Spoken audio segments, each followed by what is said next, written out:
Kaiser Wilhelm II of Germany saw his long-held desire of ruling over a country that had become a sea power the equal of her great rival Britain finally crushed in 1918. The following year, the remains of his fleet sank into the grey, turbulent waters of Scapa Flow as the German Navy scuttled all its ships in a final act of defiance. It was a bitter moment for the German nation and the exiled Kaiser. Yet just 20 years later, the German Navy, the Kriegsmarine, had once again grown into a powerful weapon, nurtured this time through Hitler's Third Reich. By 1939, Germany was eager and ready to wipe out the stain in her naval history. Germany possessed a terrifying weapon to make sure Hitler's ambitions were realized. It was destined to be in the forefront of the struggle to subdue Germany's overseas adversaries, especially Great Britain. The U-boat.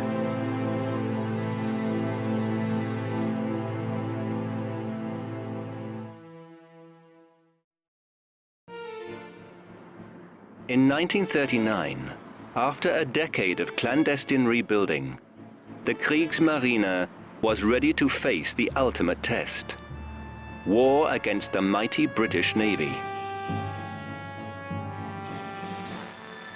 Although it was not envisaged that the U-boats would make a significant contribution to German victory, they in fact became Germany's main weapon in the war at sea. One which not only spread fear and loathing, but which could have turned Britain into an outpost of the Third Reich. Adolf Hitler now felt confident enough to show his true intentions to the world. The ships launched into the Baltic and Northern waters were revolutionary in design and commanded by officers of merit, many of whom had served with the Imperial Navy in World War I.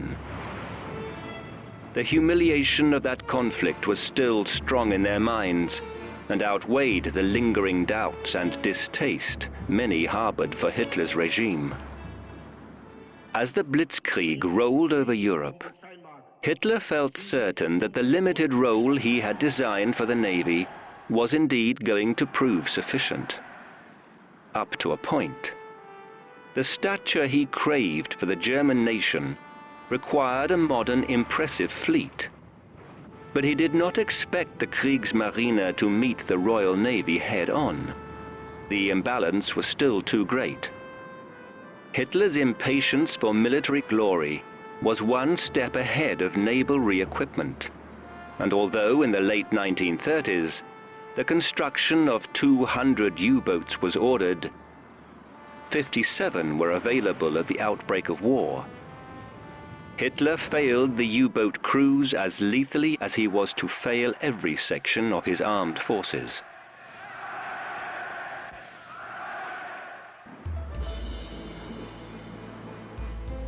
The revived Kriegsmarine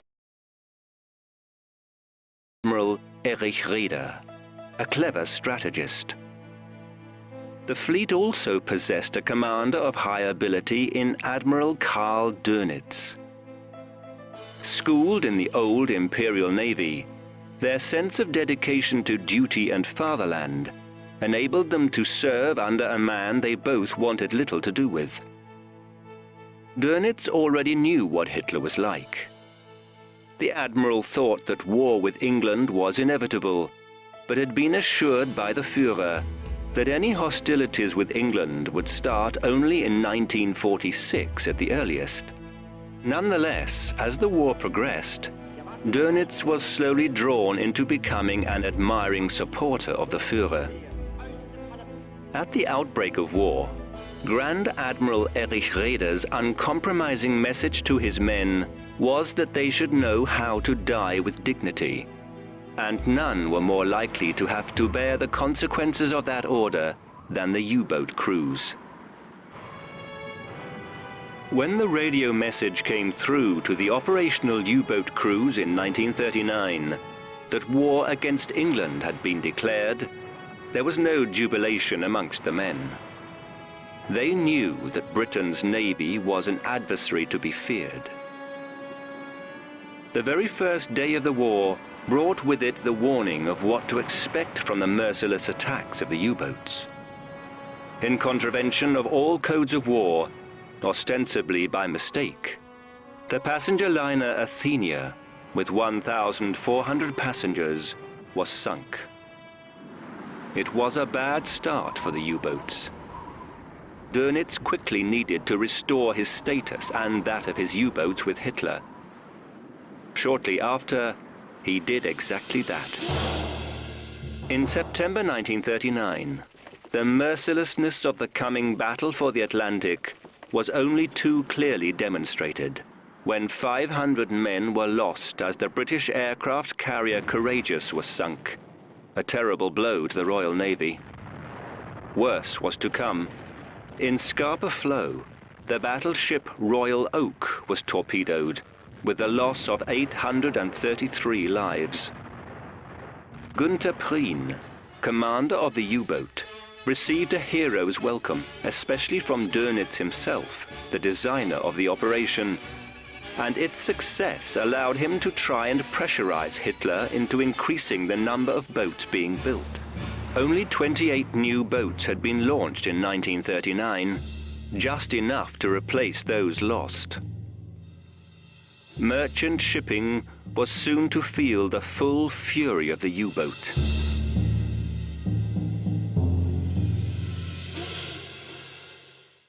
There were three categories of U-boat: the Type 2, the Type 7, and the Type 9, with a double hull suitable for long trips over the oceans. As so often, Hitler's enthusiasm for his own favored theaters of war disadvantaged other vital areas, and Dönitz was never to achieve the target of 300 U-boats that he calculated would bring Britain to capitulate. Hitler would live long enough to reflect bitterly on his strategic fumbling. It was the Type 7 that came to be feared by the British mariners in the Atlantic. With its low conning tower and ability to dive within 30 seconds, it was ideal for the role it was assigned. Once submerged, it could dive safely to 200 meters in an emergency, an important factor when depth charges could be lethal at 160 meters. Traveling on the surface, the Type 7 had a range of 2,000 miles. Its top speed was 12 to 16 knots. Below the surface, 4 to 8 knots made them dangerously vulnerable after torpedo release, even though they could stay submerged for over 24 hours if necessary.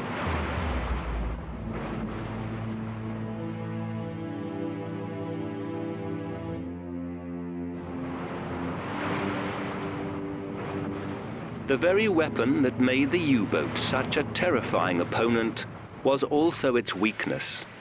For the telltale wave in the wake of the torpedo could turn the hunter into the hunted, as depth charges spread out around the submerged boats and the lethal explosions that could burst the hull began.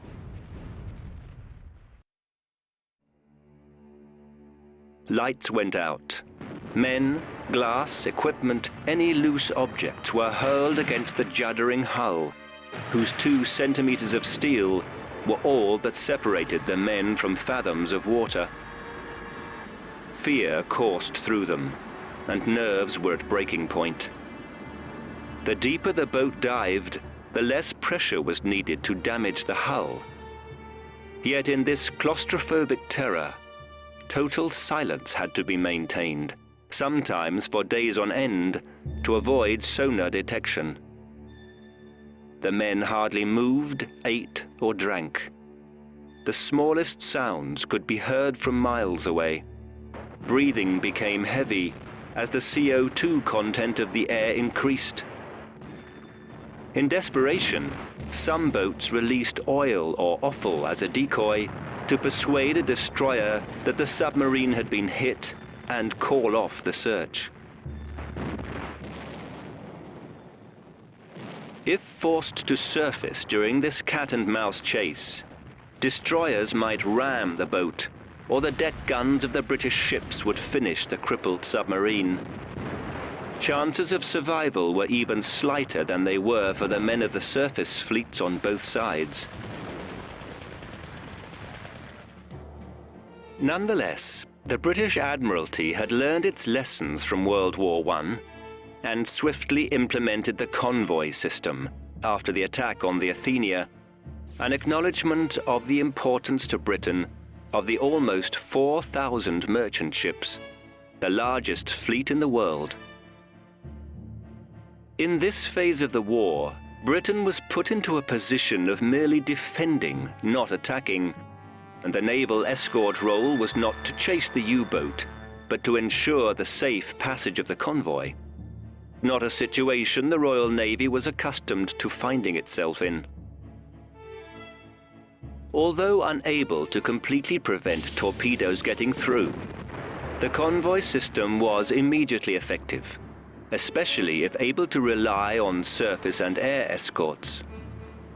Steaming in columns 1,000 yards wide, with 600-yard gaps between ships, convoys, often consisting of between 45 to 60 ships, sailed in a block extending over many miles of ocean.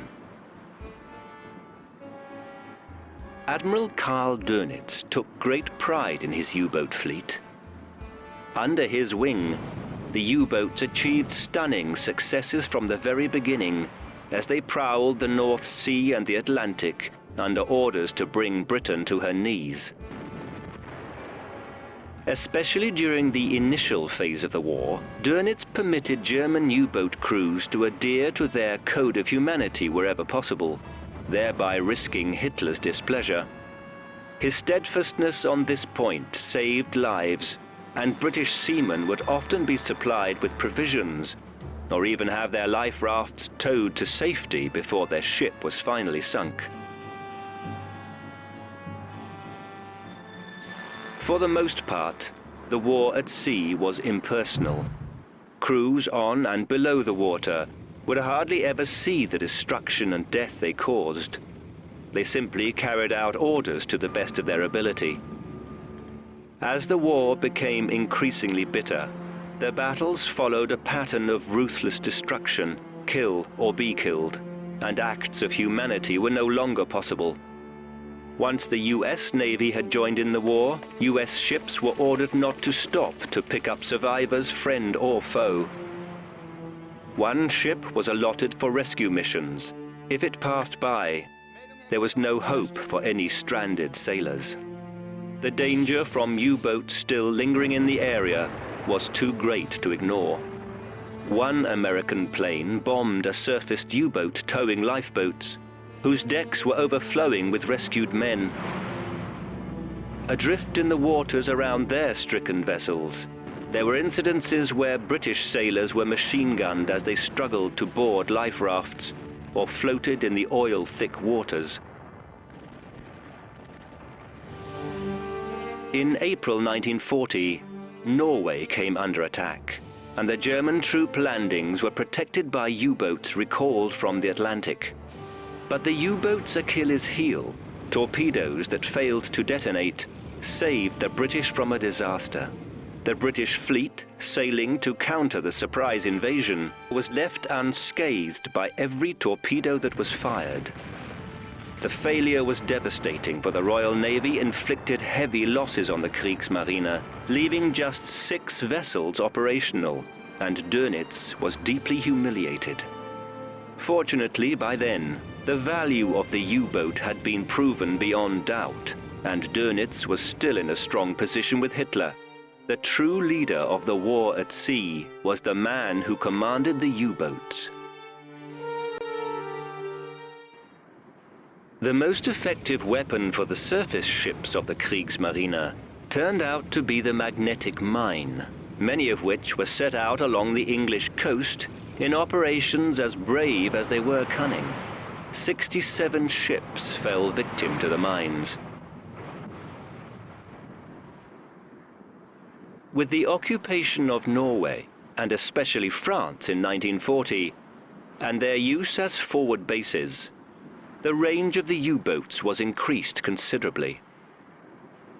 As the losses to British shipping steadily rose, so too did the possibility that what the Luftwaffe had failed to do in the Battle of Britain, the U-boats would achieve by starving the country into submission. Yet, despite Hitler's approval of the U-boats, he missed another golden opportunity to remove the danger posed by Britain, and the U-boat arm was denied the support that was vital if it were to capitalize on its successes. For by the end of the year, Hitler's attention was increasingly focused on a campaign in Russia. Hitler's delusion of infallibility, his inability to assess situations accurately, was already shackling his officers. Money was still being funneled into a surface fleet at the expense of the submariners, a decision that was finally to help destroy the Third Reich. The other factor that prevented the U-boat arm from achieving the goal Dönitz had set for it was Göring. His insistence on keeping the Luftwaffe exclusively within his sphere of influence prevented cooperation between the two vital arms of the forces and the U-boats from gaining ultimate superiority at sea. Focke-Wulf Condor reconnaissance planes that began patrol flights over the Atlantic in the late summer of 1940 gave a dramatic demonstration of what could have been achieved. Their presence proved invaluable. For, with the information they provided, the U-boats were no longer traveling blind. The effect on the battle was predictably good, with 30 Allied ships sunk in the 2 months following their introduction.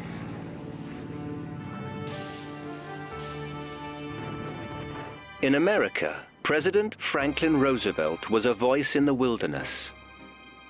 The American people and Congress were at first unwilling to help Britain's lone war effort. Finally, they agreed to supply 50 old destroyers, but only in return for American bases on British West Indian territories in order to protect their own backyard. Roosevelt was forced to go one step at a time in bringing the American public and Congress into line with his desire to aid Britain, and later he helped Churchill by the introduction of the Lend-Lease Act, which enabled American fuel and materials to flow towards Britain. For U-boat detection, the British were restricted to visual observation at the outbreak of war, a severe handicap. A lone periscope was practically invisible in the grey waters.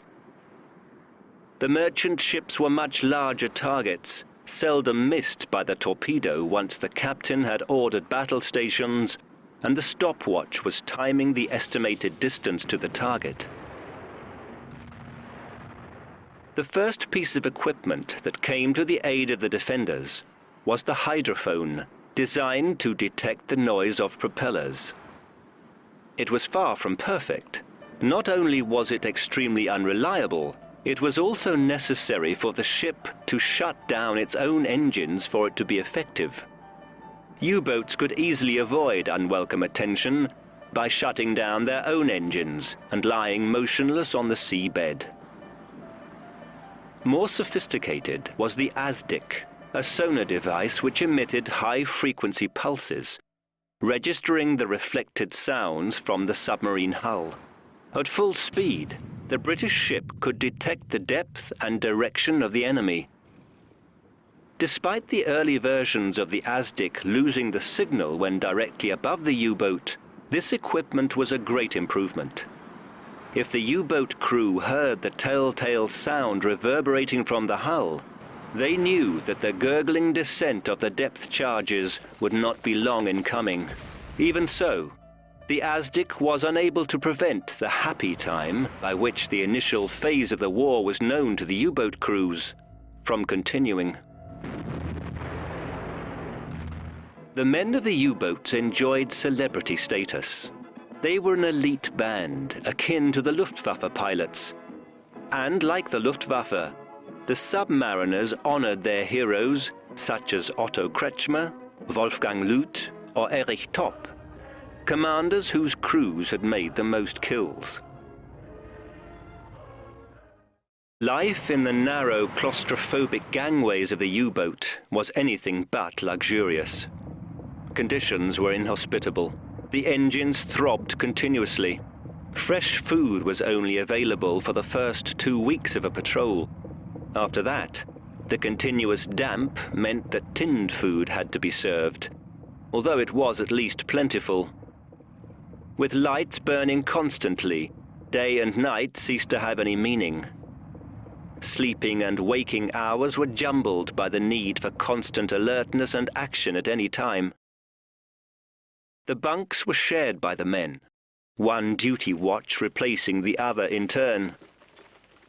The stench of sweat and oil seeped into their skin from lack of clean water, and they could be at sea for months at a time, uncertain at every moment of terrifying death from depth charges.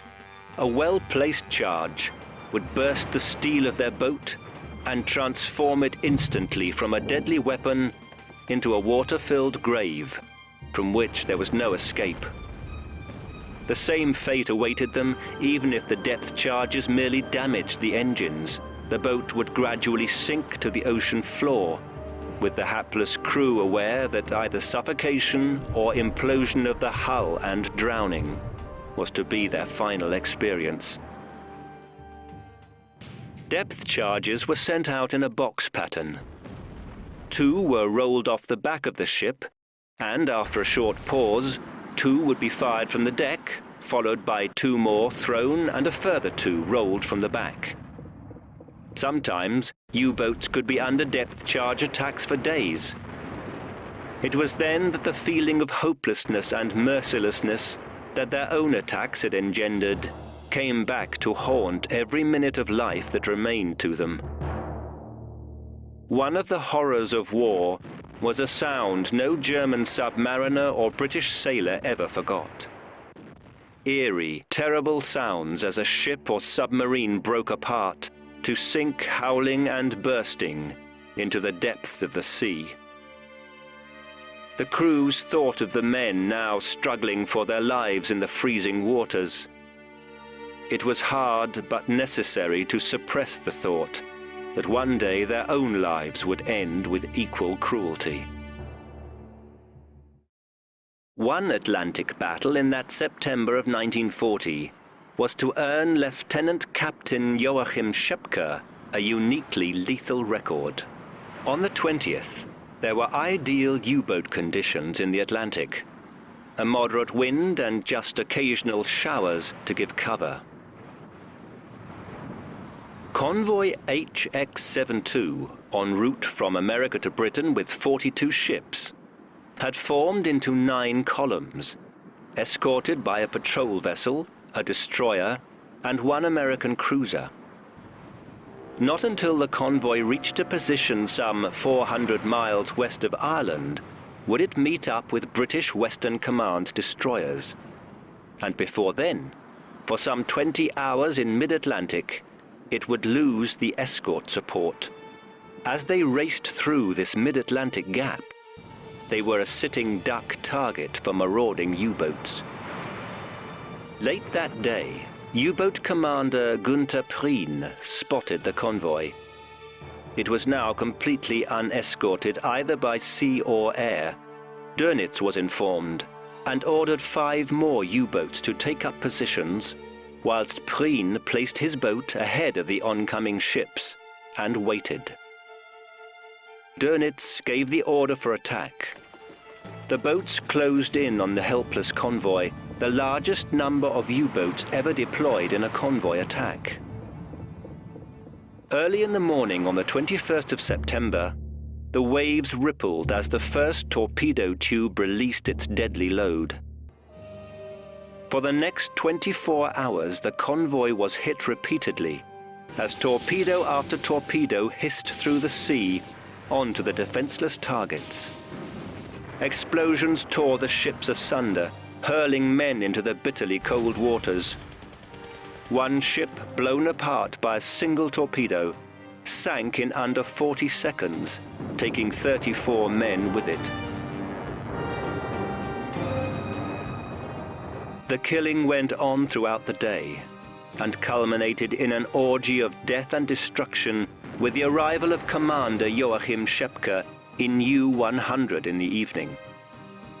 His was the last of the boats to join the attacking formation, and the most deadly efficient.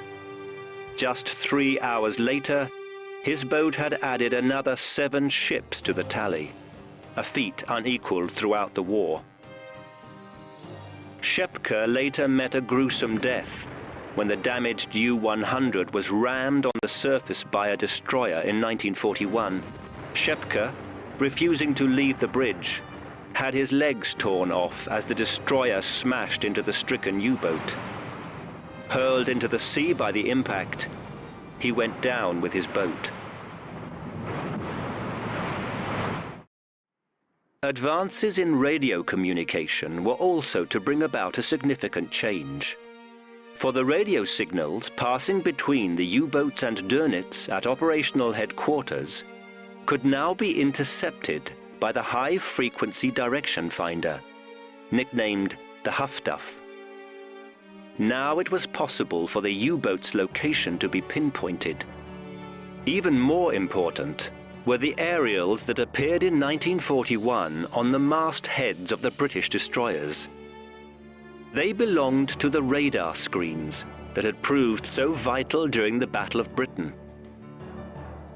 For far too long, the German High Command refused to believe that radar was the reason U-boats were being detected.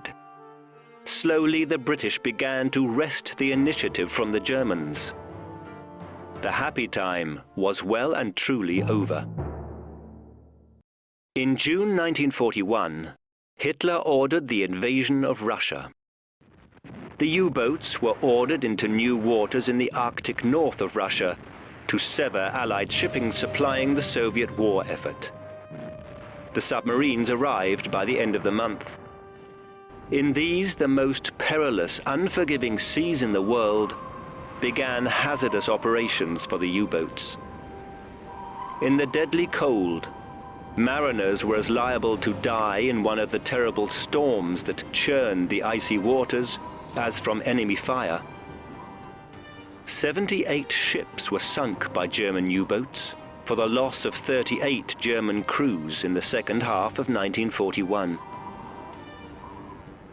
By mid-1941, American ships were unofficially escorting British shipments, although the USA was technically a neutral country.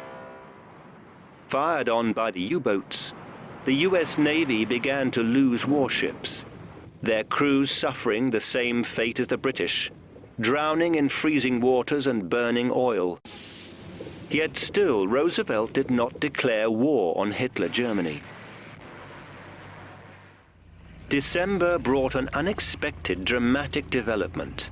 Japan attacked the American fleet at Pearl Harbor. Having already lost touch with reality, Hitler foolishly declared war on the United States. Perhaps the confidence displayed by Dönitz, who dismissed the US Navy as unprofessional and an easy prey for his torpedoes, lulled the Führer into this absurd provocation. For it was only then, when Germany declared war on the USA on December the 11th, that the American Congress voted to declare war on Germany. And our American merchant ships must be protected. Churchill finally had his wish. With absurd overconfidence, Hitler had unleashed powers that would rise up to engulf him. Yet at first, it seemed that he would come through.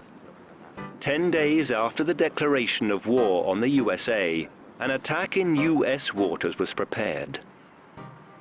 Despite U-boat commanders not being issued with maps, so that spies could not discover what was going on, and just 5 of the larger Type 9 U-boats making the long trip to America's eastern seaboard, Operation Drumbeat began with a repeat of the first happy time. The boats caused havoc to American ships. On January the 13th, 1942, the U-boats went into action. Operating singly with targets sought out in the previous days, all submarines struck on the same day. 25 ships were sunk in this, the first strike of Operation Drumbeat. The British Admiralty already knew the route of the boats and passed these on immediately to the American Navy. Yet the Americans did not react. Their destroyers were left in docks with all the lights along the coast still burning brightly. It was as though they didn't take Hitler seriously. U-boat commanders were amazed and delighted. The extraordinary lassitude by the man in charge of the American Navy, Admiral King, was the result of his dislike of the British. Worse still, his ego could not allow him to follow the British example and introduce the convoy system. Tankers would still sail alone and simply be blown out of the water.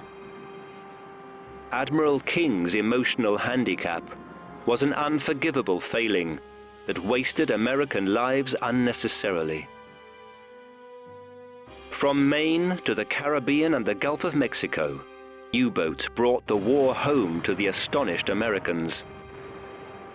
Barely 1 month after operations began, with almost free rein in the American coastal regions, the submarines had sunk 156,939 tons. This pattern of unhindered destruction and dying went on for month after month. The U-boats delivered the greatest U.S. naval defeat in World War II. Some 500 ships with 5,000 men were to be lost in the 6 months before Admiral King was forced to abandon his obstinate stance, allowing the USA finally to gain a measure of control over the situation. Subsequent waves of U-boats sent into American coastal waters produced equal success. It was vital to prevent the oil supplies from getting to Britain. The boats wreaked havoc in the Gulf for 2 years, but ultimately failed in their main objective. The Americans were unable to hit one single U-boat in the first 3 months of Operation Drumbeat. This meant easy work for the U-boats. The USA had been caught out and was paying the price. Hitler was delighted, and awards for the crews were soon being handed out back at the U-boat pens in northern France. For the tankers, American waters had become lethal. Britain's fate was hanging by a thread. Off the eastern coast of North America lay a stretch of water known as Torpedo Alley. For 6 months it was a scene of horror. British naval intelligence was received each day. Admiral King chose to ignore it. Only when the losses continued to mount unchecked was he forced to adopt the convoy system that had proven indispensable to Britain. The effect was immediate. For the U-boats, the happy time in America was now over. They returned to their old hunting grounds in the Atlantic, and America now became a lower priority. A breakthrough in U-boat detection was introduced by the British in mid-1942. Airborne radar technology meant that a surfaced U-boat could be detected from a distance of many miles. Bombers might descend unexpectedly from the clouds, diving straight at the U-boats. For a short time, the U-boat losses mounted, until the Germans, finally catching on to the importance of radar, issued their boats with the so-called Biscay Cross. The Biscay Cross was an antenna attached to a wooden construct which could identify enemy radar signals. It needed to be turned by hand, a significant drawback. Nonetheless, the cross gave the submariners just sufficient warning of an RAF attack so that a crash dive could save their lives. By October, this innovation rendered the air attacks ineffective. Once the radar wavelengths were changed, so the cross in turn became obsolete. Then the Germans changed the Enigma code system, and for a while, Britain was robbed of vital information. The U-boats had gained the upper hand once more, and Allied shipping suffered appalling losses as a result. Britain's fate once more hovered on the precipice. But the battle was changing shape. With the entry of America into the war, new equipment and, more importantly, ships in greater quantities began to help the Allied war effort. It was badly needed. The British were no longer waiting for the Germans to bring the fight to them.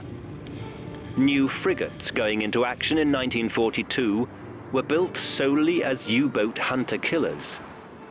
Sailing at a distance from the convoys, armed with ASDIC and better weapons, they formed hunter-killer patrols that harried the submarines, preventing them from going into attack formations.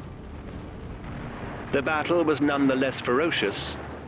In March of 1943, the U-boat tally was 627,000 tons. Dönitz could still be well satisfied with his men. The improving efficiency of the Allied equipment and tactics led to U-boats increasingly being rearmed and supplied whilst at sea, potentially a lethal and at the best of times a hazardous procedure. Once the Allied presence in the Atlantic increased, the Germans took to using submarines as supply ships. The larger Type 9 U-boat, modified and nicknamed the Milk Cow, was assigned the role of supply ship, and the system increased the operational time span for the combat boats. In 1943, Hitler tried to keep his Japanese allies happy by deploying some larger U-boats from Indonesia into waters as far as southern Africa. Their presence added little to the actual war effort at sea, whose main theater was in the Atlantic. 1943 also saw the horrific air raids over German cities, especially Hamburg, which also targeted the submarine bases there. For the U-boats, the successes were starting to be outweighed by the suffering, for the Allies were making headway everywhere. The U-boats' ordeal was heightened further through the drain on resources caused by the offensive in Russia, where in January 1943, the end of the tragedy at Stalingrad began the dredging collapse of the Third Reich.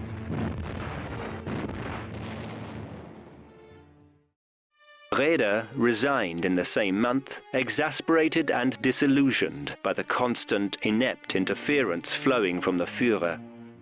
Dönitz slipped easily into the position of Grand Admiral and prosecuted his task with greater vigor than Raeder. It was an academic change, for although his enthusiasm for the U-boats could finally be heard at the highest levels in the Third Reich hierarchy, he was the right man in the right place at the wrong time.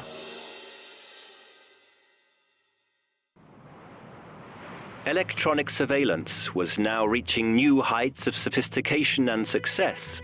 Dönitz's own insistence on being kept constantly informed and delivered with detailed information about U-boat positions and activity inadvertently contributed to the Allies' ability to track the submarines. And Allied aircraft, American Liberators and British Sunderlands with long-range fuel tanks, now covered every last inch of the Atlantic. There was nowhere for the U-boats to hide. The capture of the Enigma submarine codes had enabled the Allies to decipher German U-boat signals without their knowledge. U-boats were more vulnerable than ever. 115 U-boats were now able to sink only 75% of the totals they had reached in 1940, when there were just 80 submarines. 1943 saw almost 300 submarines lost, 40 in May alone. Unless Hitler reacted sensibly, disaster was inevitable. Hitler, had he ever been, was now incapable of sensible action. Any success was welcome, even if relatives of the sailors knew that it was rare for the U-boats to return home after a second operation. Understrength crews were now manned by men barely out of their teens. The chances of these men surviving their maiden voyage was almost nil. Accidents caused by inexperience in handling such difficult craft increased, adding to manpower and equipment shortfalls. It was not unknown for U-boats to mistakenly torpedo their own comrades. But it was foolish to underestimate the U-boats even now.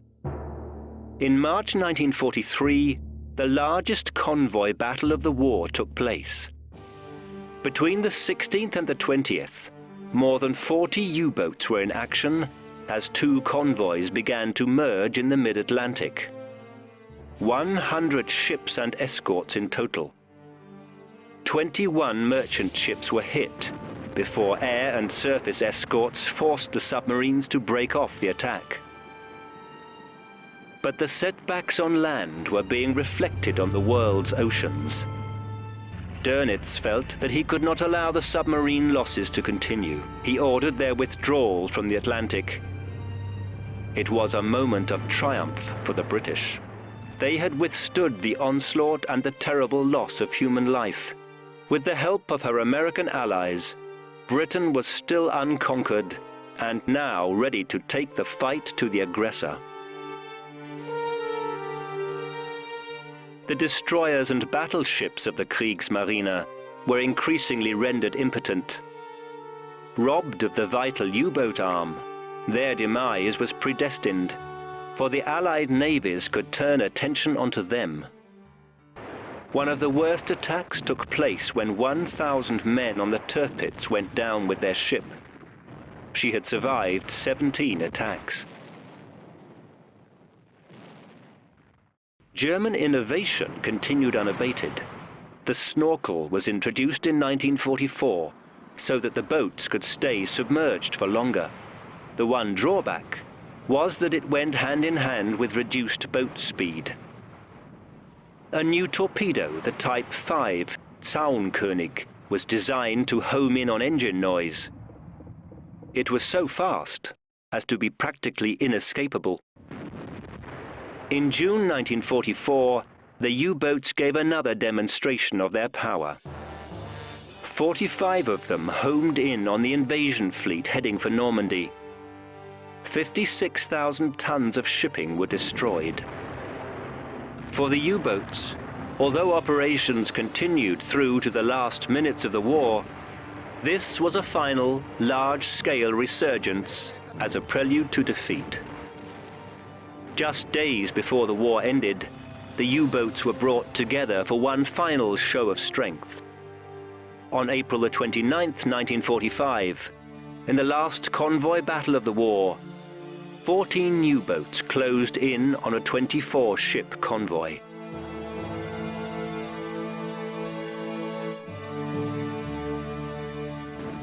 It was a terrifying conflict. During the battle, hundreds of depth charges were dropped on a single U-boat. When, with heavy loss of life, a frigate was sunk and the U-307 and U-286 went down, the U-boats and Royal Navy ships had mercifully claimed their last victims in their uniquely agonizing war.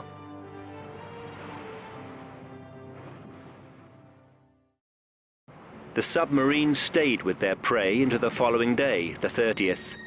At 3:30 that afternoon, Hitler's suicide finally rid the world of his deformed ideology and regime.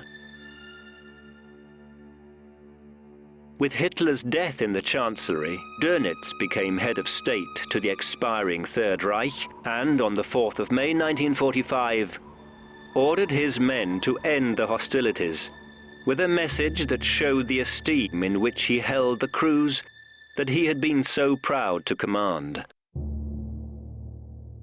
My U-boat men, 6 years of warfare are behind us. You fought like lions against a crushingly superior force. unbroken in courage, you are laying down your arms after an heroic fight without parallel. In reverence, we remember our dead comrades. Comrades, maintain your U-boat spirit with which you fought most bravely and unflinchingly during the long years.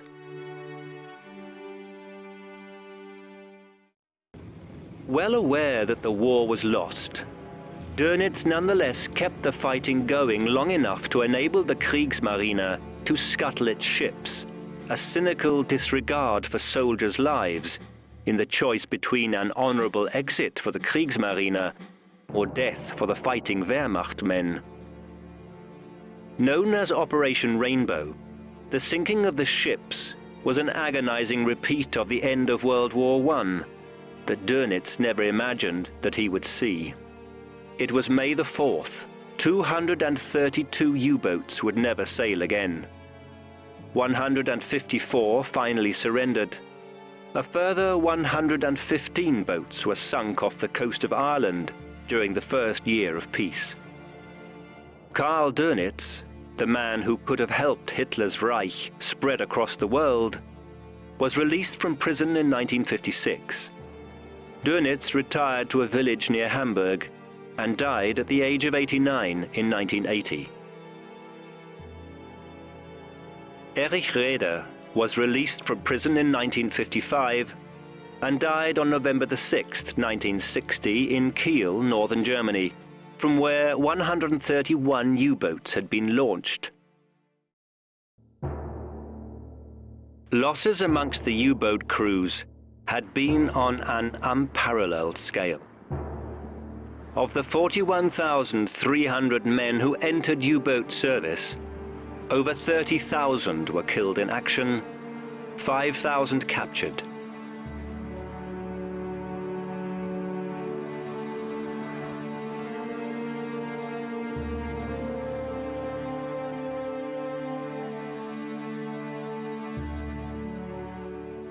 Sinister, prowling the ocean depths, the U-boat has written its uniquely frightening, uniquely cruel chapter in World War II history.